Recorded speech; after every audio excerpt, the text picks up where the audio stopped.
Hello, I'm Suit and Tie Guy, and this is a video demonstration of the new STG Sound Labs time modules.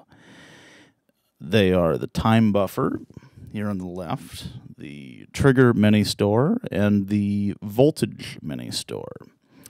I'll start out by explaining that these are sequencers. Not all of the time modules will be sequencers, but they're all time related.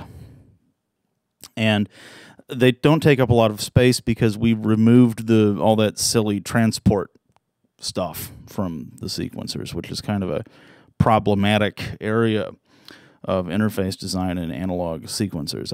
I think they're unnecessary, because why do you need a transport when you're always going to be synchronizing it from something else? Like a Zoxbox, which is what I use in my studio for Master Clock, which also you could also use, say, a CR8000 or anything that has DIN sync. So what happens is that the DIN synchronization signal comes out of the Zoxbox and then into the time buffer. The time buffer is called the time buffer not because it buffers physical reality-based time. No, this isn't an episode of Doctor Who.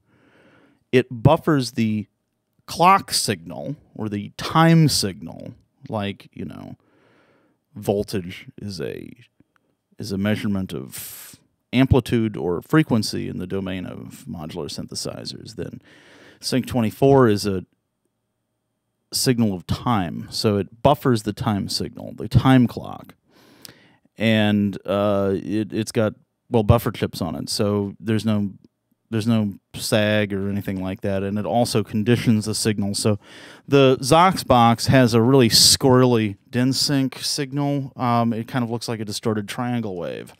The time buffer turns it into a nice clean square wave. It's very nice, very, very nice pulse train, and also limits it to 5 volts. So, I mean, it's just a really nice Sync24 distributor.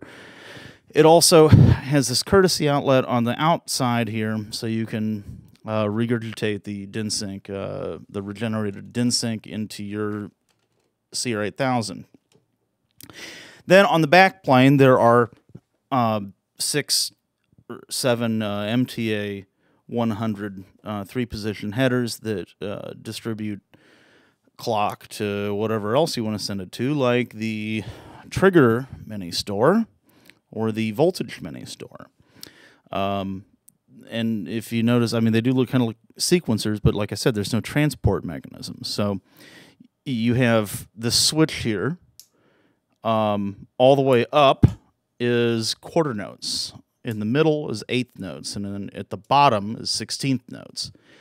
Then there's a manual shift input right here, and then an output. The output of the trigger mini store is going into some envelope generators. Well, actually, it's going into a multiple and then some envelope generators. And the output of the voltage mini store is going into this attenuator and then onto the oscillators and such. Anyway, so let's see what this is like. Gonna start with there's gonna be a drum beat so you can hear. For reference, one of my favorite features of the mini store units, which is that when you change the rate at which they operate,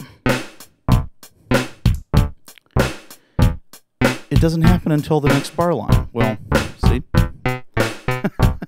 Isn't that clever? Okay.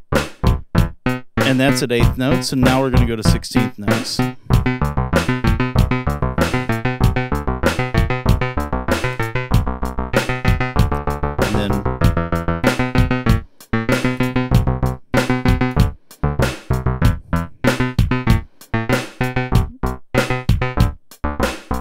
So